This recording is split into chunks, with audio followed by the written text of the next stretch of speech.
Abra aí sua Bíblia, a palavra de Deus no Evangelho de Marcos, capítulo 4, verso 35 ao 41. Se você não trouxe sua Bíblia, nós vamos projetar aqui e você pode acompanhar a mensagem, pode acompanhar a leitura aqui no telão.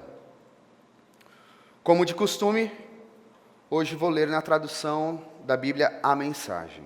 Marcos 4, 35 ao 41, o texto diz assim: Naquele dia, ao cair da tarde, ele decidiu: vamos para o outro lado do mar. Eles entraram no barco em que ele estava. Outros barcos foram atrás deles. De repente, uma tempestade violenta os envolveu. As ondas invadiam a embarcação, ameaçando afundá-la. Enquanto Jesus, com a cabeça sobre um travesseiro, dormia na polpa do barco, os discípulos o acordaram, implorando: Mestre, não vais fazer nada, nós vamos morrer. Jesus acordou e ordenou ao vento que se acalmasse. Ele disse ao mar: Quieto, sossegue. O vento virou brisa, e o mar ficou em plena calmaria. Jesus repreendeu os discípulos: Por que tanto medo? Vocês não têm fé? Eles estavam apavorados e confusos. Afinal, quem é este homem? Se perguntavam. Até o vento e o mar se acalmam quando ele ordena. Amém, até aí. Vamos ter mais um tempo de oração? Baixe sua cabeça, por favor. Pai querido, eu lhe peço que o seu Santo Espírito possa falar através da minha vida, que ao debruçarmos sobre a sua palavra, nós possamos encontrar verdades eternas, possamos ter um encontro contigo. Que hoje à noite nós possamos, Pai, de fato ter a esperança nos abraçando, que nós possamos ter a sua presença nos acolhendo. É isso que eu te peço, crendo em sua fidelidade, crendo em seu doce nome. Amém e amém. Eu acredito que todo ser humano tem a capacidade de resistir às adversidades da vida. Eu acredito que todo ser humano, por mais difícil que as circunstâncias sejam, tem a capacidade de se manter, de se sustentar. Mas isso não acontece de uma forma banal. Não. Eu acho que diante das adversidades, diante da dor, do sofrimento, dos vacilos que às vezes cometemos e que causam muita dor, eu acho que basta, para sustentarmos a nossa vida, a nossa história, basta termos a chave certa na mão.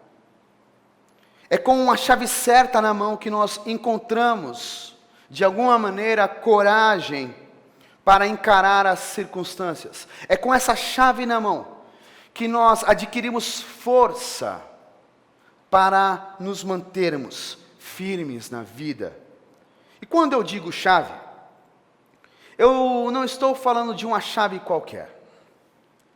Eu estou falando de valores que moram dentro de nós, que mora dentro de você e que talvez esteja meio adormecido.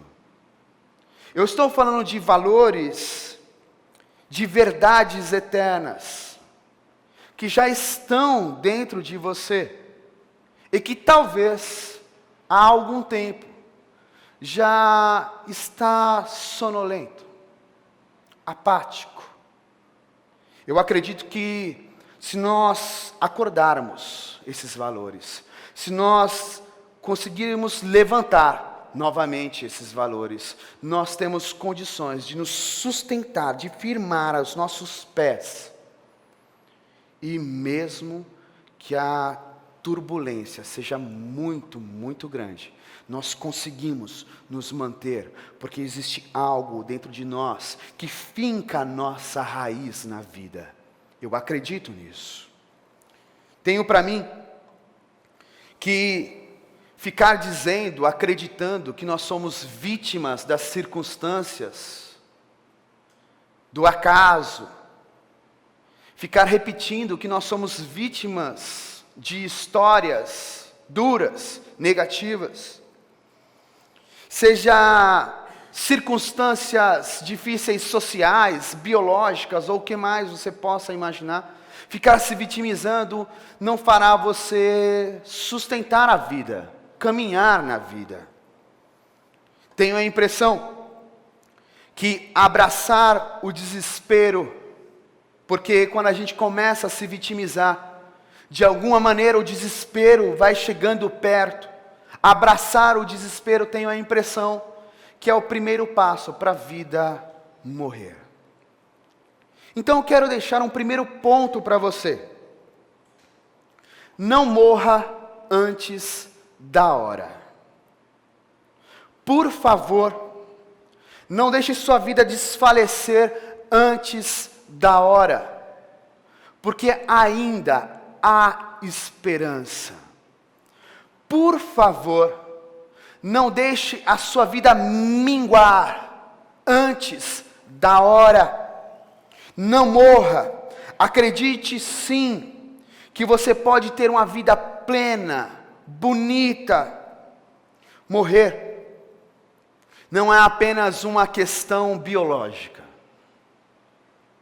Morrer não é apenas aquele momento dolorido, difícil, que às vezes nós nos reunimos numa capela, ou às vezes num cemitério. Não, morrer não é apenas aquilo. Também é, mas não só. Morrer algumas vezes tem a ver com as questões da nossa alma. Morrer algumas vezes tem a ver com as questões interiores. Aliás, há um psicanalista chamado Winnicott que diz o seguinte: Deus, que eu possa estar vivo no dia da minha morte. Esse tem que ser um pedido verdadeiro. Que nós possamos estar vivos, firmes, inteiros, dignos, no dia que a morte chegar. Por isso eu afirmo, não antecipe. Não morra antes da hora. Não faça com que os processos de luto cheguem mais rápido até você. Por isso, cuide da sua alma, cuide da psique humana, cuide da sua subjetividade, cuide das coisas do seu coração, por favor, cuide. Eu acredito que para não morrermos antes da hora, é preciso de fato abrir mão dessa ideia de vítima das circunstâncias. Eu não sei você, mas eu tenho um consultório. E eu preciso ser sincero com vocês. Muitas vezes, eu escuto pessoas com aquele reme-reme, vítimas, e reclamando da vida. E às vezes eu fico me perguntando, mas será que ela não percebe que está triste assim, apático assim, cinza assim, porque ela já entregou? Porque ela já se entregou. Será que ela não saca? Então não faça o mesmo. Não fique com esse processo de vitimização. Não entre nesse processo interno, interior, que eu sei que às vezes acontece, que fica se vitimizando, dizendo: ó céus, ó mundo, ó vida. Aliás, há um desenho que diz isso. Não faça isso, porque isso de fato é desfalecer antes da hora. E eu tenho a impressão que para que a gente tenha vida, nós precisamos abandonar, deixar de lado esse processo de vitimização. Eu posso estar errado, mas quando eu olho para o Evangelho, quando eu olho para Jesus, está aí um cara que tomou bordoada. Mas também está aí um cara que não se vitimizou em nenhum momento. que em nenhum momento ficou, desculpa a expressão, de mimimi. Não. Que sempre firmava o seu pé em valores eternos. Firmava o seu pé, o seu coração, em valores cheios de eternidade, para conseguir aguentar, sustentar as adversidades. Eu acho que nós podemos sim olhar para Jesus e aprender com Ele. Então não se encare um pobre coitado, uma pobre coitada. Por favor, não faça isso. Não faça isso. Você não é um pobre coitado ou uma pobre coitada. Não acredite que você é apenas um títere no decorrer da história, que é jogado de um lado para o outro, uma bola de brinquedo no picadeiro da existência. Não, você não é isso. Deixa eu lhe dizer uma coisa.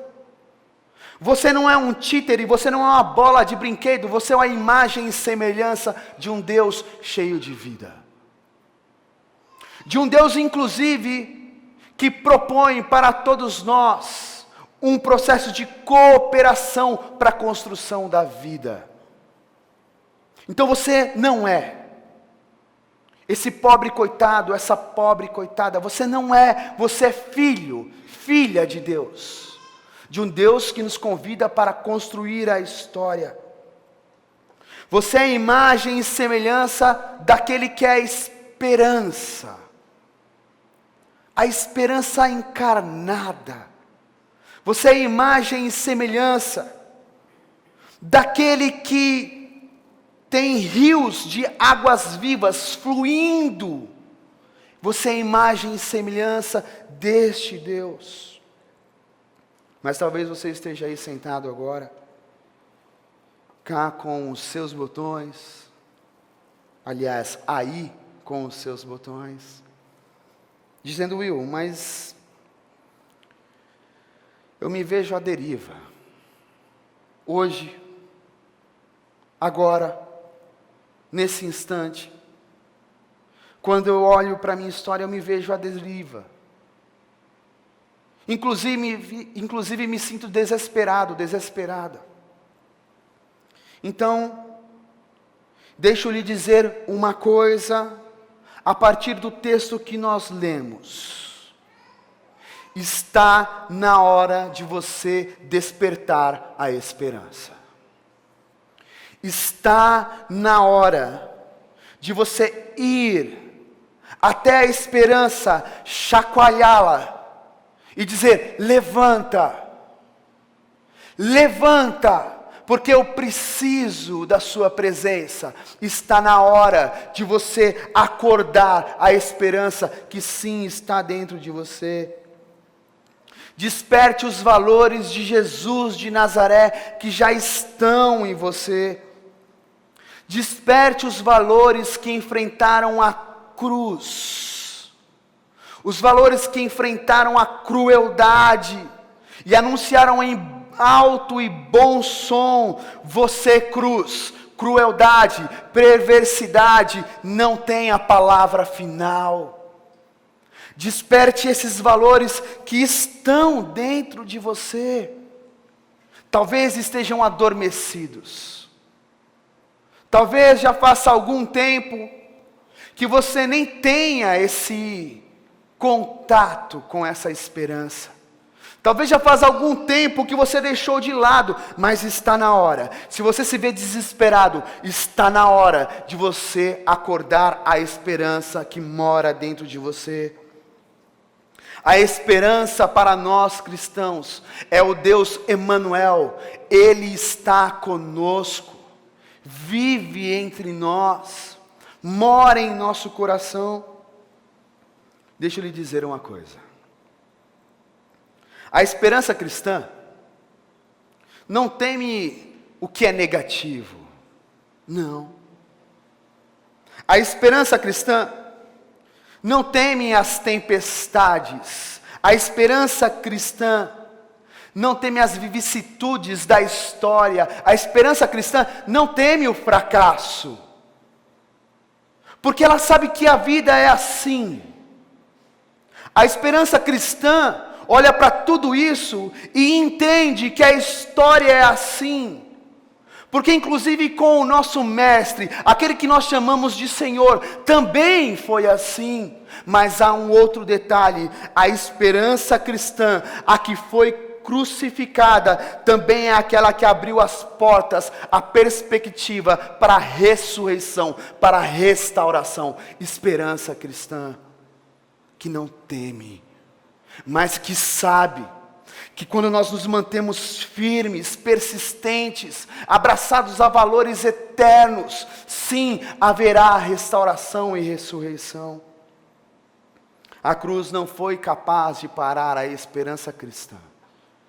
E está aqui uma ótima oportunidade que você deixou de dar um glória a Deus, porque isso é lindo. A cruz não foi capaz de parar a esperança cristã. Não foi capaz de parar um Deus Emanuel, que não está distante, mas que está perto, que mergulha na história e que mostra que nós não precisamos ter medo do negativo, das dificuldades, das pancadas que a vida vai nos dar, porque na esperança cristã, mesmo que haja uma cruz, nós temos sim a perspectiva de restauração, ressurreição. O convite é para que eu e você despertemos de fato essa esperança. O convite é para que eu e você possamos ir até o nosso mais íntimo, profundo lugar da nossa alma e chacoalhemos a esperança. Esse é o convite.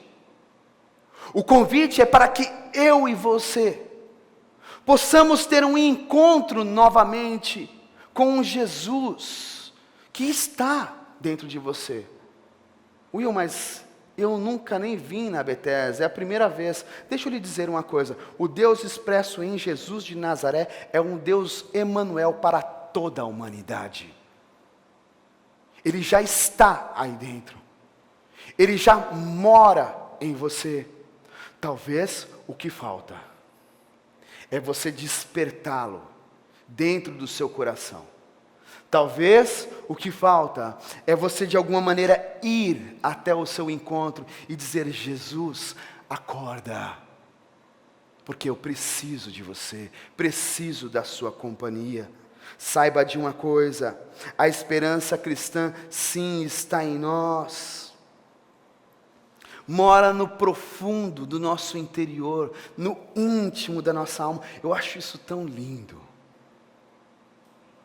Eu acho isso tão lindo, sabe por quê? Porque para haver esse encontro não depende do Will. Eu posso aqui discorrer, falar várias coisas, mas para que haja esse encontro, está dentro do seu íntimo, essa caminhada, esse processo de ir até o íntimo e dizer: Jesus, levanta, porque eu preciso de você, é seu.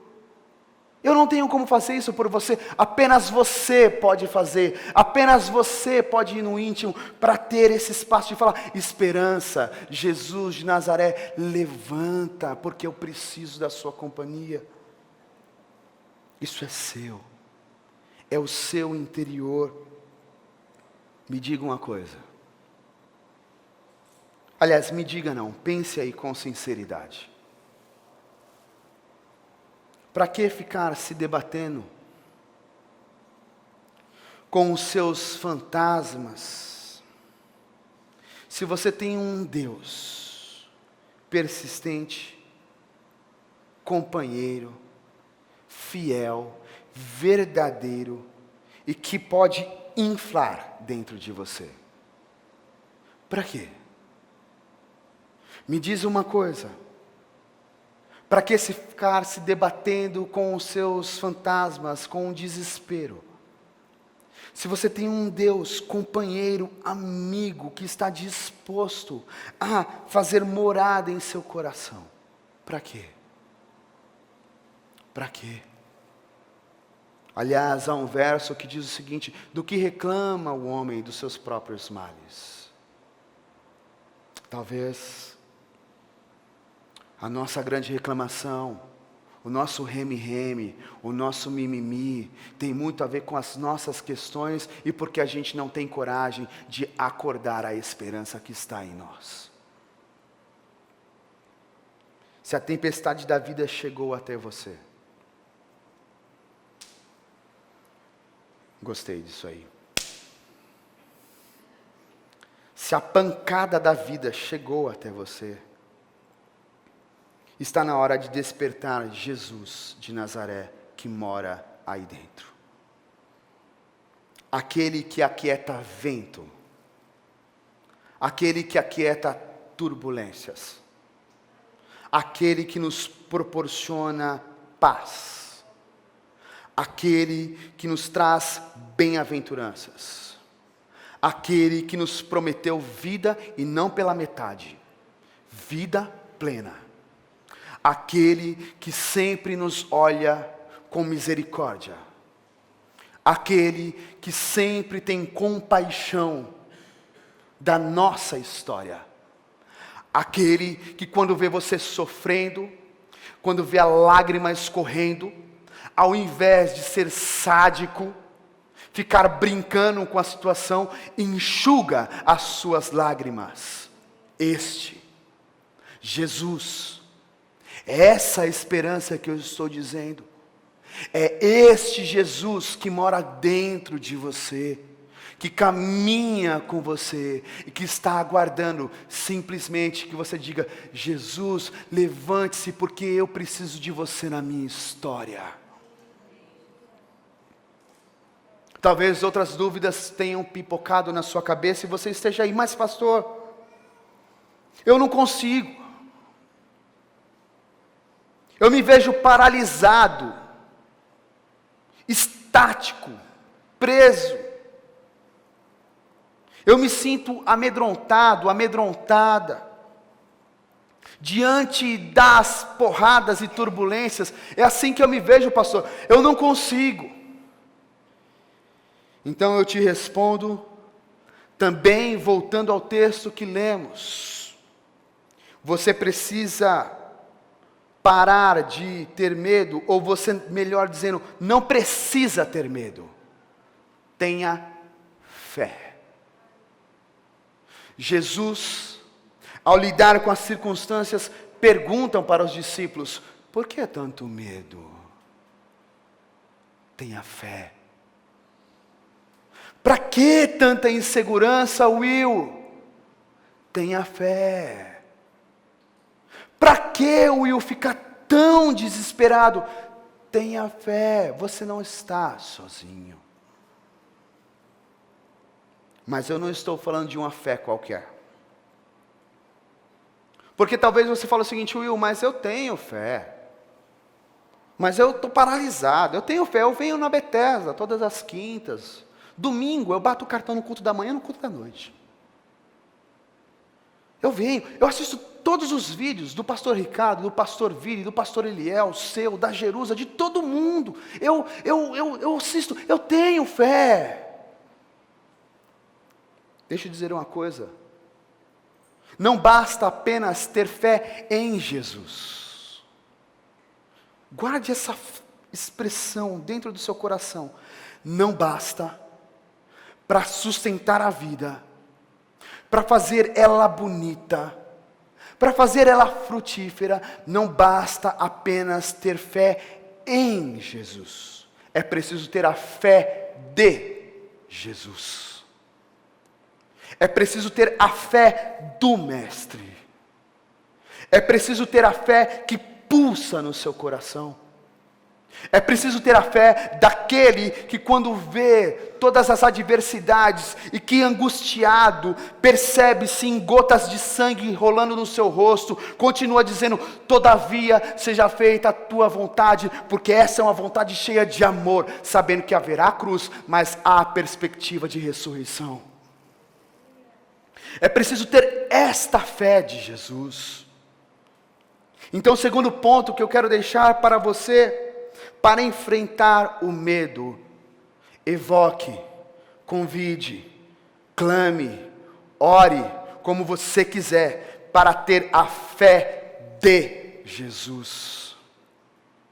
Não é apenas ter a fé nele é muito bom. Fé nele faz com que possamos nos reunir, nos agrupar. Mas para viver é preciso mais do que ter a fé em Jesus. É preciso ter a fé de Jesus. É preciso ter a fé de Jesus, para que assim como Ele disse, possamos fazer coisas ainda maiores do que Ele fez. É esta fé. Fé e esperança cristã são dois valores que estão entrelaçados. Deixa eu lhe dizer uma coisa. O tema é: não abra mão da esperança do mês, certo? Deixa eu lhe dizer uma coisa, para que a esperança não escape pelos dedos, é preciso que você também não abra mão da fé. Para que a esperança não escape como areia pelos dedos, é preciso que a fé de Jesus pulse em seu coração. Porque sejamos sinceros, diante de um mundo tão caótico, tão difícil, tão cruel, com tanta miséria, com tanta desigualdade, com tantos vacilos que eu e você cometemos, se nós não tivermos a fé de Jesus, que é aquela que pode restaurar novamente, a esperança fica pelo caminho. É preciso sim ter a fé de Jesus. Com a fé de Jesus, digo para você, aposte um pouco mais na sua capacidade de enfrentar o medo. Com a fé de Jesus, aposte um pouco mais, porque você é capaz de enfrentar o medo. Quando a crise chegar, quando as turbulências chegarem, acredite, tenha a fé de Jesus e diga para si mesmo: sossega, Will. Sossega. Aliás, há um outro texto bíblico que diz: lançai as suas ansiedades ao pé de quem? Ao pé de quem? Não entendi. Jesus. Então, quando eu tenho a fé de Jesus, quando Ele pulsa aqui dentro, eu posso dizer: Will, sossega. Fica em paz, Will. Está duro, está difícil, Will, mas calma, aquieta o teu coração, Will. Porque você tem um Deus que caminha com você. Ter a fé de Jesus é ter uma fé que aposta. Uma fé que pode enfrentar as adversidades com paz de espírito. Aliás, o próprio Jesus disse, no Evangelho de João, no capítulo 14, verso 27, a minha paz vos dou. Mas a gente esquece que Ele disse isso. Ele disse isso, a minha paz vos dou, está dada, está posta. A paz de Jesus está posta para você. Por isso diga a si mesmo, sossegue. Diga para os seus medos interiores. Talvez eu seja meio maluco, mas eu preciso dizer uma coisa para vocês. Vira e mexe, eu tenho conversa comigo mesmo. Vira e mexe, eu preciso olhar para dentro do Will, para os meus medos interiores, para dizer o seguinte: calma lá. Vai com calma aí, hein? E às vezes a gente precisa ter essa conversa interior. Para dizer para os nossos medos: sossegue. E não é um sossegue baseado em nada. É um sossegue baseado numa esperança viva que é Jesus de Nazaré. Eu não estou sozinho. Eu não estou colocado na vida sozinho. Aliás, há um profeta que diz que ainda que não haja fruto na figueira, ainda que as circunstâncias todas se deteriorem, ainda que a minha mãe se esquecer de mim, todavia, eu me alegrarei no Senhor, porque Ele nunca se esquece de mim. É essa a esperança. É este Deus que mora aqui dentro. É este Deus que pulsa aqui dentro. O grande medo dos discípulos não era simplesmente da tempestade do mar. Afinal, eles eram pescadores, não? Pescador com certeza já passou por uma ou outra tempestade, não? É mais ou menos se eu e você ficássemos desesperados no trânsito de São Paulo. Todo mundo aqui já passou pelo trânsito de São Paulo. Todo mundo aqui já viu aqueles motoboys passando. Pi, pi, pi, pi, pi, pi, pi, pi, você querendo entrar para a direita. E você fica meio preocupado.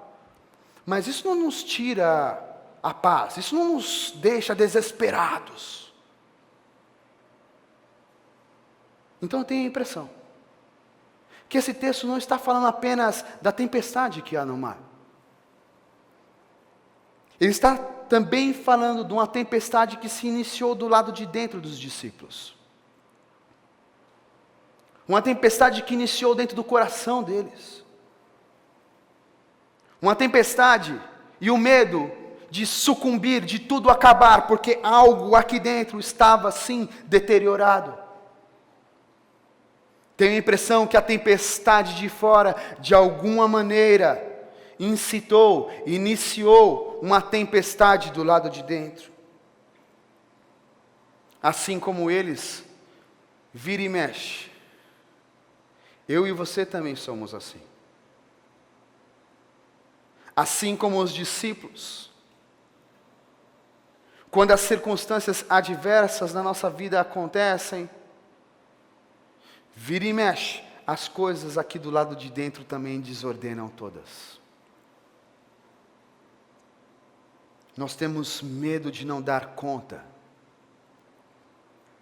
Temos medo de não ter sabedoria para no momento certo recolher o mastro e esperar a tempestade seguir.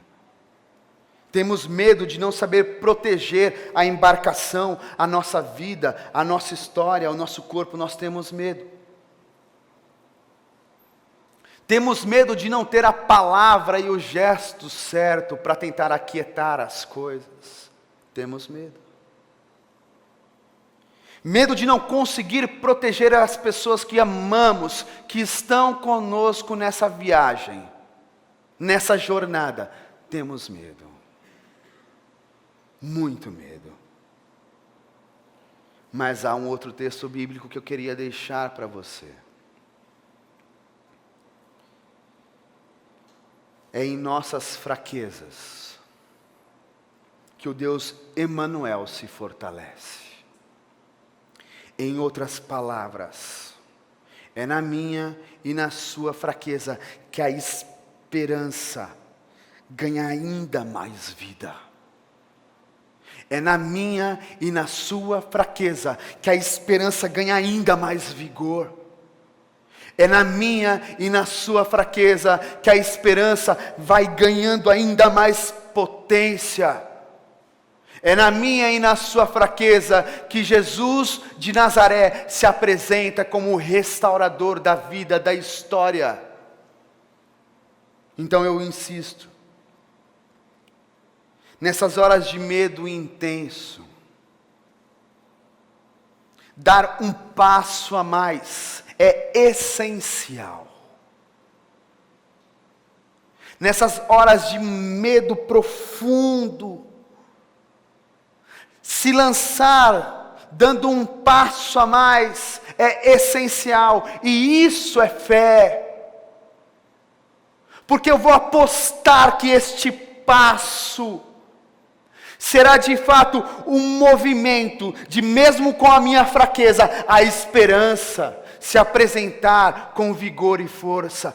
Passo. O nome deste passo se chama assim esperança. Esperança em movimento. Esperança que se coloca a caminhar. Esperança que não fica parada e estática. Esperança que nos traz a perspectiva de novidade de vida. Quando? Todos os dias. Esperança que nos traz perspectiva de novidade de vida todos os dias, porque a misericórdia do Senhor se renova todos os dias, a cada manhã. Hoje, para escrever essa mensagem, eu acordei às 5 da manhã, e quando o sol estava lá nascendo, a misericórdia do Senhor estava nascendo com ele. E isso de fato é algo que pode nos trazer uma nova vida, esperança. Essa vida de ressurreição, de restauração, de um novo começo, de tentativa, de persistência. Eu não sei vocês, eu acho que eu sou de fato um maluco beleza. Eu acho que eu sou um entusiasta da esperança, porque quando eu começo a pensar que se a gente persiste, se a gente insiste na história, o amor é capaz de manter, sim, isso cravado na história como algo que vale a pena. Eu não sei vocês, mas o meu coração pula de alegria. Porque quando a gente faz isso, de alguma maneira, nós estamos seguindo os passos do Mestre.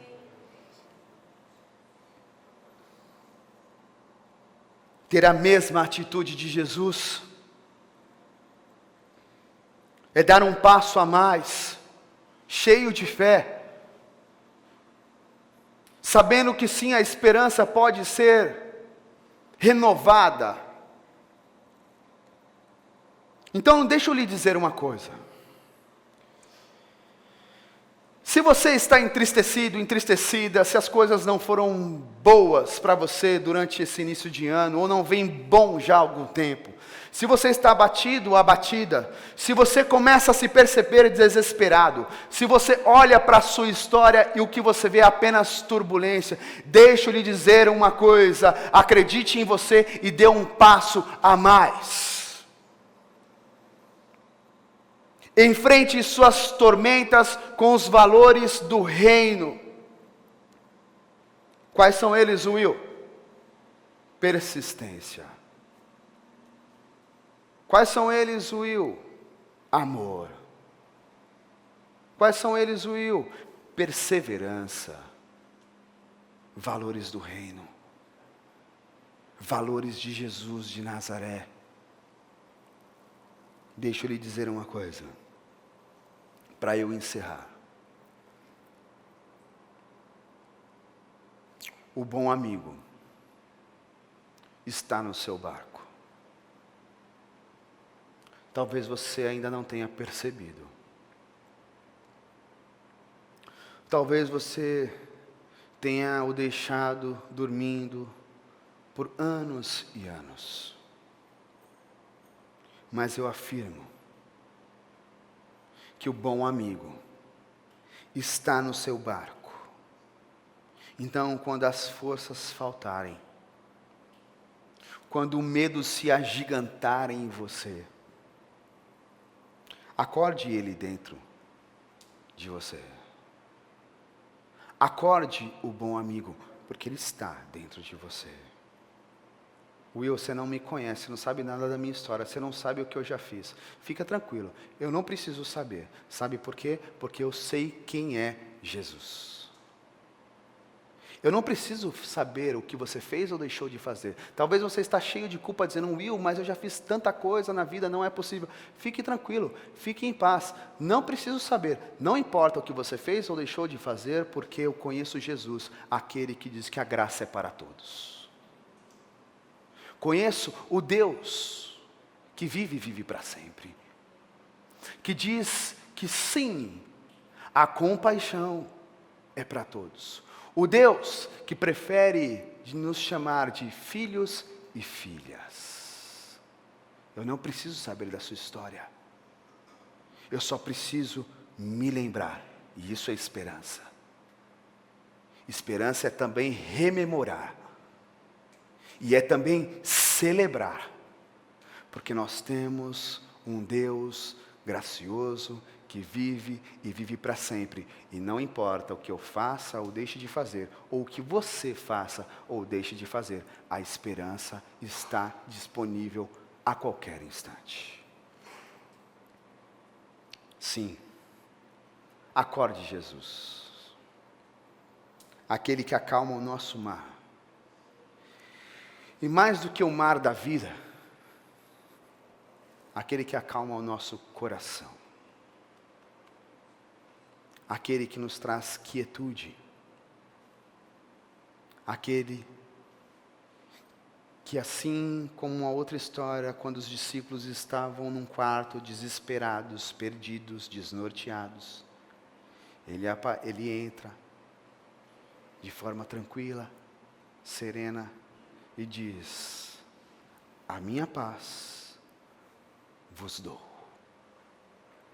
Então vá com essa mensagem em seu coração. A paz de Jesus está dada para você. A esperança já está posta. O ânimo está aí dentro.